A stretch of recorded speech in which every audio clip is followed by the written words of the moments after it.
शिव महापुराण के पहले कोई नहीं जानता था पशुपति व्रत को, क्योंकि ये ऐसा व्रत है कि आपको किसी के आगे हाथ नहीं फैलाना पड़ता। ये ऐसा व्रत है जिसको मनुष्य जब चाहे तब किसी भी सोमवार से चालू कर सकता है। 5 सोमवार का ये व्रत होता है। पहले सोमवार, दूसरे सोमवार, तीसरा, चौथा और 5 सोमवार का व्रत होता है। 5 सोमवार को एक ही मंदिर के अंदर जाकर पूजन करी जाती, मंदिर नहीं बदला जाता। सोमवार के दिन पूजन की थाली जो सवेरे मंदिर जाती है पूजा करने के लिए, आप पूजा की थाली में सारा अभिषेक पूजन का सामान लेकर मंदिर जाते हो, शिव जी का पूजन करते हो, वही थाली वापिस घर पर आकर ढक कर रख दी जाती है। शाम को फिर वही थाली वापिस प्रदोष काल में पूजन के लिए जाती है। उसमें प्रसाद जाता है एक पात्र के अंदर।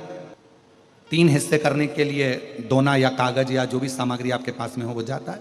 6 दिए जाते हैं, 6 दीपक जाते हैं मंदिर के अंदर। मंदिर में पूजन वगैरह उसी थाली से, जो तुमने सवेरे पूजन करी थी उसी थाली से होती है।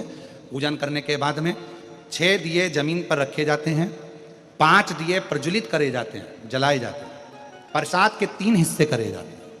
एक दिया नहीं जलाया जाता, रखा जरूर जमीन पर जाता है पर जलाते नहीं। 5 दिए मंदिर में लगाकर प्रसाद के 3 हिस्से कर कर बाबा को पहले व्रत के दिन बाबा से प्रार्थना करो। प्रसाद के 2 हिस्से मंदिर में छोड़ो, 1 हिस्सा अपनी थाली में रख लो। जो दिया नहीं जला है उसको थाली में रख लो। बाबा को प्रणाम कर कर, बाबा आज मेरा पहला पशुपति व्रत है, बाबा स्वीकार करना। पशुपति व्रत का नियम है कि एक समय फलाहार, एक समय भोजन आप कर सकते हैं, पर भोजन शाम के समय करें।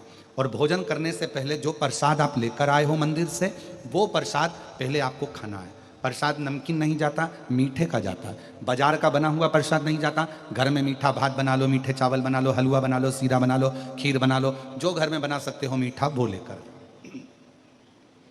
अपना जो प्रसाद का हिस्सा लेकर आते हो उसमें से ना तो पोता पोती, परिवार, पत्नी, बच्चा किसी को नहीं देना है, खुद को खाना है, जिसका व्रत होता है। जितना भगवान शंकर के लिए बनाया जाता है कढ़ैया में, तबेली में, भगोनी में, वो पूरा की पूरा जाता है। ये नहीं कि कढ़ाई में अपने आधा छोड़ दिया और आधा लेकर मंदिर चलेगा और फिर मंदिर में 3 हिस्से कर दिया, ऐसा नहीं हो सकता। जितना बनेगा उतना पूरा की पूरा ही जाए। जो 6ठे नंबर का दिया है, जब प्रसाद का हिस्सा लेकर घर में आओ, घर के अंदर प्रवेश करने से पहले सीधे हाथ में, अपना सीधा हाथ राइट हैंड पर बैठ जाओ घर के बाहर, राइट हैंड में दिया लगा दो घर के बाहर। 6ठे नंबर का दिया यहाँ प्रज्वलित कर दो, जला दो, बाबा को प्रार्थना कर कर घर में प्रवेश कर जाओ। प्रसाद का जो हिस्सा है भोजन करने से पहले वो खाओ, फिर भोजन करो, सात्विक भोजन करिए।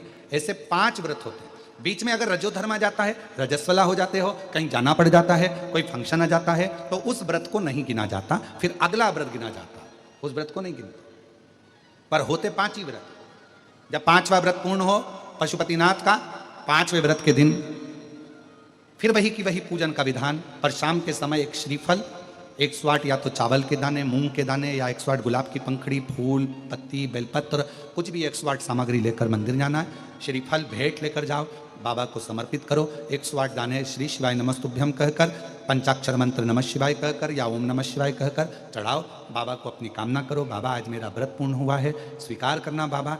मैंने सुना है तो 3 महीने में गोदी भर देता है, ऐसी कृपा करना बाबा। विनय कर कर वापिस सजाओ। 5वां व्रत भी वैसा कि वैसा ही करो जैसा नियम है। ये बाबा का उद्यापन हो जाता है 108 सामग्री चढ़ाने पर, अलग से उद्यापन की जरूरत नहीं। ये शिव जी का पशुपति व्रत। हम पाशुपत्य अस्त्र प्राप्त नहीं कर सकते। भगवान देवाधिदेव महादेव ने पाशुपत्य अस्त्र भगवान राम जी को दिया, क्योंकि उन्हें तप करा था, साधना करी थी, उपासना करी थी। भगवान शंकर ने पाशुपत्य अस्त्र भगवान कृष्ण को दिया है, क्योंकि उन्होंने तप साधना करी।